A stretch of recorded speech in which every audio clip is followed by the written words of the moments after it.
হে WhatsApp guys, কেমন আছো সবাই? আশা করি সবাই খুব ভালো আছো। অনলি জাপানিজ যে টোকিও রিভেঞ্জারের যে আমরা সিরিজটা শুরু করেছি আর এই পর্যন্ত আমরা 10টা এপিসোড দেখেছি এবং আজকে আমরা 11 নম্বর এপিসোডটা দেখবো। এবং 11 নম্বর এপিসোডটা দেখে আমার যেটা মনে হয়েছে, টোকিও রিভেঞ্জার্স পুরো সিরিজটা এখানেই শেষ হতে পারতো। সিরিয়াসলি মানে এখানে শেষ হলে পুরো হ্যাপি এন্ডিং এর সাথে শেষ হতো। তো বাড়তি কোনো কথা না বলে সরাসরি চলো আমরা মূল ভিডিওতে যাই এবং আজকের ভিডিওটা এনজয় করি। তবে গাইস, ভিডিওটা শুরু করার পূর্বে কোনো কমার্শিয়াল বিজ্ঞাপন নয়, তোমাদের জন্য কিছু সুখবর রয়েছে। সেটা হচ্ছে প্রথমত তোমাদের সবাইকে রমজানের শুভেচ্ছা জানাচ্ছি। আশা করি সবাই খুব ভালো আছো। আর তোমাদের সবারই কিন্তু ঈদে কেনাকাটা করার জন্য এদিক ওদিক বিভিন্ন জায়গায় ছুটোছুটি করতে হবে। তো তোমাদের যাতে এই কষ্টটা না করতে হয় এই কারণে তোমাদের জন্য এবার নিয়ে এসেছি আমরা গতবারের চেয়েও আরো অনেক বেশি কালেকশন, যেমন T shirt, drop shoulder shirt থেকে শুরু করে গ্যাজেট আইটেম পর্যন্ত সকল কিছু তোমরা পেয়ে যাবে র্যান্ডম স্টোরে। এবার আমরা র্যান্ডম স্টোরের সর্বোচ্চ পরিমাণ ইনভেস্ট করেছি, বিনিয়োগ করেছি, যাতে তোমাদেরকে আমরা অনেক বেশি কিছু অফার করতে পারি আর তুমি কিন্তু বাসায় বসে অর্ডার করে আমাদের প্রোডাক্টগুলো নিয়ে নিতে পারো। তো আর দেরি না করে এখনই র্যান্ডম স্টোরে মেসেজ দাও। আরেকটা কথা তোমাদেরকে জানিয়ে রাখি, আমাদের র্যান্ডম স্টোরে তোমাদের সুবিধার্থে আমরা কিন্তু ওয়েবসাইট লঞ্চ করেছি আর ওয়েবসাইটের লিঙ্কও আমরা ডিসক্রিপশন এবং পিন কমেন্টে দিয়ে দিচ্ছি, যেখান থেকে তুমি খুব ইজিলি তুমি তোমার পছন্দের প্রোডাক্ট কিনতে পারবে। তো বুঝতে পারছো, র্যান্ডম গ্রুপ কিন্তু প্রফেশনালি ই কমার্সে খুব বড় আকারে ইনভেস্ট করতে চলেছে এবং অলরেডি আমরা অনেক ইনভেস্ট করে ফেলেছি এবং এখান থেকে তোমরা নিশ্চিন্তে যে কোনো কিছু অর্ডার করতে পারবে, আমি গ্যারান্টি দিচ্ছি। এবং তোমাদের যদি কোনো সমস্যা হয় তার জন্য তোমরা সরাসরি আমাদের যে সার্ভিসম্যান রয়েছে র্যান্ডম স্টোরে তাদের সাথে যোগাযোগ করতে পারবে এবং খুব শীঘ্রই হয়তো ভবিষ্যতে আমরা যদি সেরকম ভাবে সফল হই তখন আমরা কাস্টমারকে আরো রেখে দেবো। আর এটা সফল করার জন্য তোমাদের তো অবশ্যই হেল্প প্রয়োজন হবে। তো যাই হোক, আর দেরি না করে র্যান্ডম স্টোরে মেসেজ করে বা ওয়েবসাইট থেকে আমাদের অর্ডারটি কমপ্লিট করতে পারো। তো চলো এবার আমরা মূল ভিডিওতে চলে যাই। তো এই এপিসোডের শুরুতে আমরা মাসাটাকার গ্যাংকে দেখতে পাই। আর গত পর্বে তোমরা তো দেখেছিলে যে মাসাটাকার গ্যাং এর সাথে আমাদের তাকিমিচির যে গ্যাং তার সেই লেভেলের ফাইট হচ্ছে ড্রাকেনকে বাঁচানোর জন্য। আর এদিকে অ্যাম্বুলেন্স আসছে। তো অ্যাম্বুলেন্সের শব্দ শুনে মাসাটাকার গ্যাং এর যে পোলাপানগুলো ছিল ওরা ভয় পেয়ে যায় এবং ওরা বলে তাড়াতাড়ি পালাও, নয়তো আমরা ধরা পড়ে যাব। আর এরপর ওরা করে কি অজ্ঞান মাসাটাকাকে রেখেই পালিয়ে যায়। এখন মাসাটাকাকে ওদের দরকার নেই, চিন্তা করো কেমন গ্যাং। আর এদিকে দেখা যায় হিনাটা, এমা, মেডিকেলের যে লোকজন এসেছে তাদেরকে ড্রাকেন আর তাকিমিচির কাছে নিয়ে এসে, এবং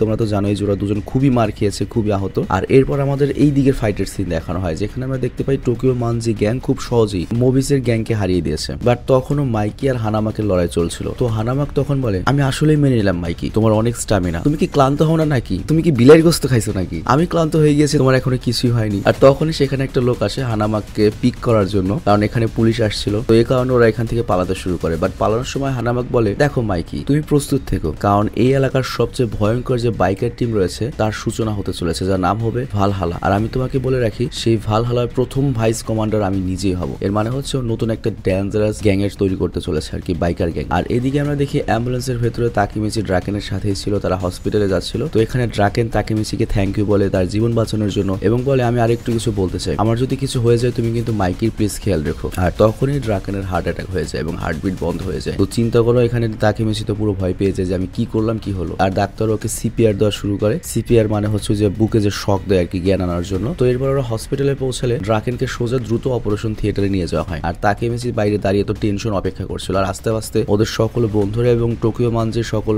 গ্যাং রবারের মেম্বারও আসতে শুরু করে। আর এরপর মাইকিও আসে। বাট মাইকি পুরো হাসি মুখে এখানে আসে এবং বলে, চিন্তার কোনো কারণ নেই, ও আমাকে কথা দিয়েছে যে আমরা দুজন একসাথে পুরো জাপানের রাজত্ব করবো, পুরো দুনিয়ায় রাজত্ব করবো। আর ওকে তো আমরা এতটুকু বিশ্বাস করতেই পারি, তাই না? ও আমাদেরকে এত সহজে এত তাড়াতাড়ি ছেড়ে যাবে না, ও দ্রুত নিশ্চয়ই ঠিক হয়ে আসবে, তোমরা সবাই রিল্যাক্সে থাকো। আর এই কথা বলে মাইকেও শান্ত হয়ে বসে। তো যাই হোক, এরপর ওরা সব অপেক্ষা করতে থাকে এবং ফাইনালি অপারেশন শেষ হয়। ডক্টর বাইরে আসে আর ডক্টর ওদেরকে একটা সুসংবাদ দেয় যে অপারেশন সাকসেসফুল হয়েছে এবং ড্রাকেন বেঁচে রয়েছে। তো এটা শুনে সবাই তো অনেক খুশি হয়, কিন্তু মাইকে এই কথা শুনে সেখান থেকে চলে যায়। মানে দেখে মনে হচ্ছে মাইকে অনেক একটা ভয় ছিল, মুখ দিয়ে যাই বলুক আর কি। তো যাই হোক, এরপর সবাই এক একে যেতে থাকে যাতে বাকি যে টোকিও মানজির গ্যাং এর সদস্যরা রয়েছে যারা বাইরে অপেক্ষা করছে তাদেরকেও বলতে পারে যে ড্রাকেন সুস্থ রয়েছে বা এখন আর রিস্ক নেই। কিন্তু পেয়ান এখানে পুরো লজ্জা পেয়েছিল। ও ভাবছিল যে ও ড্রাকেনের সামনে কিভাবে যাবে, কারণ ও নিজেই তো ড্রাকেনকে মারার জন্য এই পুরো বন্দোবস্ত করেছে, ওর জন্যই তো জ্ঞানজাম। তো এখানে আমাদের টাকাশি সমামতন নাম, মিৎসুয়া টাকাশি, সে বলে, চিন্তা করো না, আমরা সবাই জানি যে তুমি সবকিছু পাচিনের জন্য করেছিলে। আমরা তোমার মানসিক অবস্থা বুঝতে পারি, কারণ আমরা ফ্যামিলির মতো। আর তুমি হয়তো জানো না যে পাচিনের জন্য সবচেয়ে চিন্তা কিন্তু ড্রাকেনই করতো। সে প্রতিদিন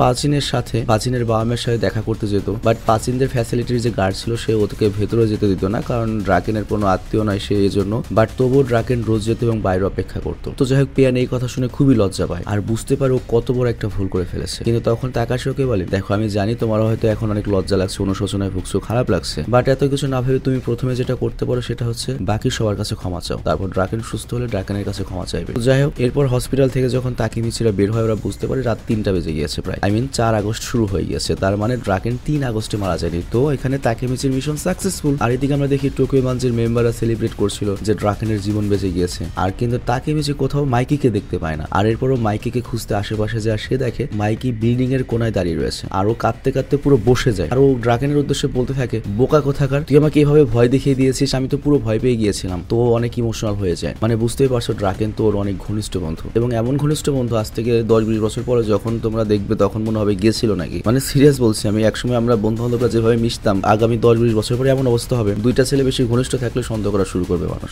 যাই হোক, তোমরা বুঝতে পেরেছো আর কি বর্তমান পরিস্থিতিটা। এখানে আমি শরীফাকে আর কি কাউন্টার করছি। তো যাই হোক, ওখানে মাইকের অবস্থা দেখে তাকিমিচি ওকে আর বিরক্ত করতে যায় না, সাইডে দাঁড়িয়ে থাকে। আর এরপর আমাদের তার 7 দিন পরের সিন দেখানো হয়, 10 আগস্টের সিন, এবং পুরো শহরে কিন্তু খবর ছড়িয়ে পড়েছে যে তাকিমিচি সেই বিশিষ্ট লোক যার জন্য টোমান এবং মোবিজ গেমের লড়াই থেমে গিয়েছে, এবং সে টোমানকেও ভেঙে পড়ার হাত থেকে বাঁচিয়েছে। তো এই কারণে তাকিমিচি মনে করে যে পুরো এলাকাতে ভীষণ পপুলার হয়ে গিয়েছে। আর এই পপুলার হওয়ার কারণে যেটা হয়েছে, ওর গেটআপও চেঞ্জ হয়ে গেছে। দেখতেই পাচ্ছ সেই পার্ট, সেই বুঝতেই পারছো পুরো টোমান গ্যাং ওর আন্ডারে, বড় টোমান গ্যাং এর ভাইস কমান্ডার ওর বন্ধু। তো এই কারণে মনে করো ওর আর বর্তমানে যেতে মনে চাচ্ছে না, কারণ বর্তমানে ও তো জাস্ট একটা দোকানের কর্মচারী, সবসময় লাথিউসটাই খেতে থাকে। তো এই জন্য ও অতীতেই থাকবে। তো যাই হোক, এরপর তাকিমিচি যখন ড্রাকেনের সাথে দেখা করতে আসে, তখন সে ড্রাকেনকে বলে, এই ড্রাকেন, ইয়ো কি অবস্থা তোমার, কেমন আছো? মানে বুঝতেই পারছো স্টাইল চেঞ্জ হয়ে গিয়েছে, মানে এখন ইয়ো তাকিমিচি হয়ে গিয়েছে, তাকি। তো ড্রাকেন তখন বলে, কি বিচ্ছিরি ভাবে কথা বলছো, আর এইসব কি বিচ্ছিরি জিনিস পড়ে রয়েছো? তাকিমিচি তখন চিল্লিয়ে বলে, তুমি কি বুঝবে আমার মনের ফিলিংস আর কষ্ট?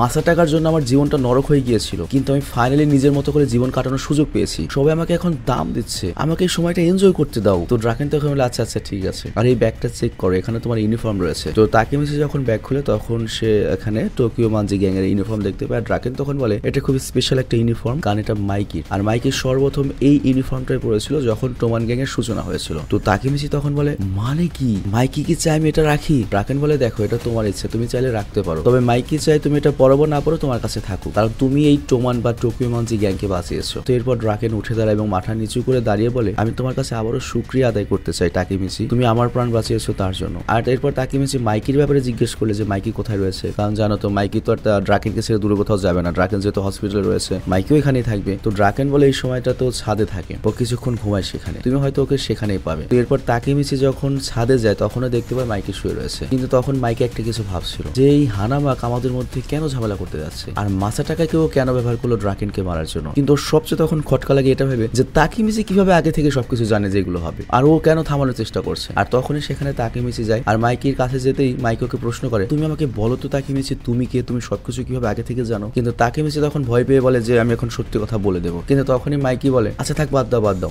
এসব ফালতু কাপড় চোপড় তুমি পরেছে কেন, তোমাকে তো পুরো হিরালমের মতো লাগছে। তাকিমিচি তখন বলে, এটা অনেক ভালো একটা কাপড়, তুমি আমার ফ্যাশন সেন্স বুঝতে পারছো না। মাইকি তখন বলে, আচ্ছা যাই হোক, তোমাকে ধন্যবাদ জানাই যে তুমি ড্রাকেনের জীবন বাঁচিয়েছো, টোমান গ্যাংকে বাঁচিয়েছো। যাই হোক, তাকিমিচির তো বুঝতেই পারছো এখন ওর রাজকে বলে এখন ওর বেস্ট টাইম লাইফের। তো তাকিমিচি এখানেই থাকতে চায়, কিন্তু তাকিমিচিকে তো বর্তমানে যেতেই হবে, মানে ভবিষ্যতে ফিরে যেতেই হবে যে সবকিছু ঠিক হয়েছে কি হয়নি এটা দেখার জন্য। তো এরপরও হিনাতার বাসায় যায়, আর তোমরা তো জানোই যে নাওটোর হাত মিলালে ও ভবিষ্যতে চলে যাবে। তো হিনাটার বাসায় গেলে হিনাটা বাইরে আসে, আর তাকিমিচি তার কাছে ক্ষমা চায় এবং বলে, আমার জন্য তুমি অনেক প্রবলেমে পড়েছো, আরো বড় সমস্যা হতে পারতো, তো এই জন্য তোমার জন্য আমি একটা গিফট এনেছি। তো আমরা দেখতে পাই এটা একটা নেকলেস ছিল, যেটার মধ্যে 4টা হার্ট শেপের পাথর ছিল। তো যাই হোক, এখানে ওরা মূলত প্রেম প্রীতির বেশ কিছু কথা বলে, কিন্তু নাওটো তখন সেখানে আসে এবং নাওটো বলে, তোমাদের এই প্রেম প্রীতি শেষ হলে আমাকে একটু বলবে যে আমাকে কেন ডাকা হয়েছিল? তো হিনাতা তখন লজ্জা পেয়ে এবং বলে, তা মানে তুই আমাদের সকল কথা শুনেছিলি, তুই তো দেখছি অনেক ইসরে পাকা। আর তখন তাকিমিচি বলে, না ওকে আর কিছু বলো না। আর তারপর মনে মনে বলে, আমাকে তো যেতেই হবে ভবিষ্যতে, আর এই জন্য সে নাওটোকে বলে, আমি তো এখন এখান থেকে যাবো, চল আমার সাথে হাত মিলাও। নাওটো বলে, তোমার কি মনে হয় না তুমি একটু বেশি হাত মিলাচ্ছ? কিন্তু তাকিমিচি কোনো কথা বলে না, ও হাত মিলিয়ে দেয় এবং আবার বর্তমানে চলে আসে। বাট যখন ও বর্তমানে টাইম ট্রাভেল করে আসছিল, তখনও ভাবছিল যেহেতু ড্রাকেন বেঁচে গিয়েছে, তার মানে টেট্টার সাথে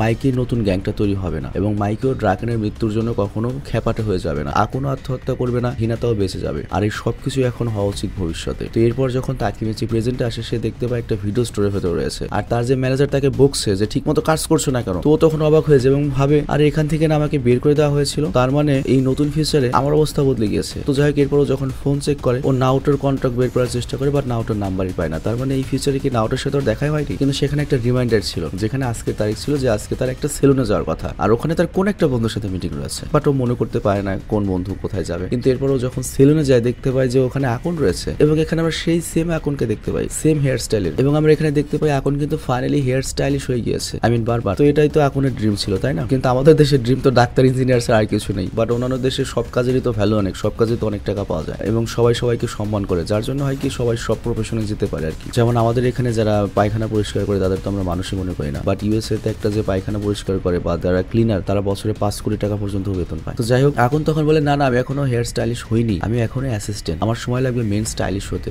এবং আমি আশা করছি আগামী 30 দিনের মধ্যে আমি মানুষের চুল কাটতে পারবো। আর তাকে মিচি আমি চাই তুমি আমার প্রথম কাস্টমার হও, আমি প্রথম চুল কাটাটা তোমাকে দিয়ে শুরু করতে চাই। আর তোমার কি মনে আছে তুমি আমাকে একটা ওয়াদা করেছিলে? তাকে মিচির তখন মনে পড়ে যে ওদের মধ্যে একটা ডিল হয়েছিল যে এখন যদি হেয়ার স্টাইলিশ হয় সবার আগে তাকে মিচির চুল সে কাটবে, মানে তাকে মিচি হবে প্রথম কাস্টমার। তো এটা মনে করে তাকে মিচি তো খুব খুশি হয় যে ফাইনালি বর্তমান সে বদলে দিয়েছে, এখনো তার প্রাণ নেবে না এবং সে তার ড্রিম পূরণ করেছে। এবং হিনাতা অবশ্যই এখনো বেঁচে রয়েছে, কিন্তু কোথায় রয়েছে হিনাতা, কোথায় রয়েছে নাওটো? আর তখনই তাকেমিচির কাছে একটা আননোন নাম্বার থেকে কল আসে, আর তাকেমিচি কলটা ধরে বুঝতে পারে যেটা নাওটো কল দিয়েছে। তো নাওটো তখন বলে অবাক করা ব্যাপার, তুমি সব বদলে দিয়েছো। তো এখানে আমরা বুঝতে পারি বাকি সবার মেমোরি চেঞ্জ হয়ে গেল, শুধুমাত্র নাওটো আর তাকেমিচির মেমোরি চেঞ্জ হয় না যতই টাইম ট্রাভেল করুক। কারণ তাকেমিচি যদি অতীতে যায় তাহলে তো নাওটোরও চেঞ্জ হওয়া উচিত ভবিষ্যৎ, বাট নাওটোর কোনো মেমোরি চেঞ্জ হয় না, কারণ নাওটোই তো মূলত চাবির মতো কাজ করে অতীতে যেতে। তো যাই হোক, নাওটো অনেক খুশি হয় এবং বলে আমি আসছি তোমাকে পিক করতে, তুমি কোথায় রয়েছো এবং আমি তোমাকে আমার বোনের কাছে নিয়ে যাবো, আমার বোনের সাথে দেখা করবে। তো তাকেমিচি তো অনেক খুশি হয় যে ফাইনালি হিনাতার সাথে এত বছর পর দেখা হবে। আর এখানে লক্ষ্য এতদিন যে দেখাগুলো হয়েছে সেগুলো তো 12-13 বছর আগের কাহিনী টাইম ট্রাভেল করতে গিয়ে, কিন্তু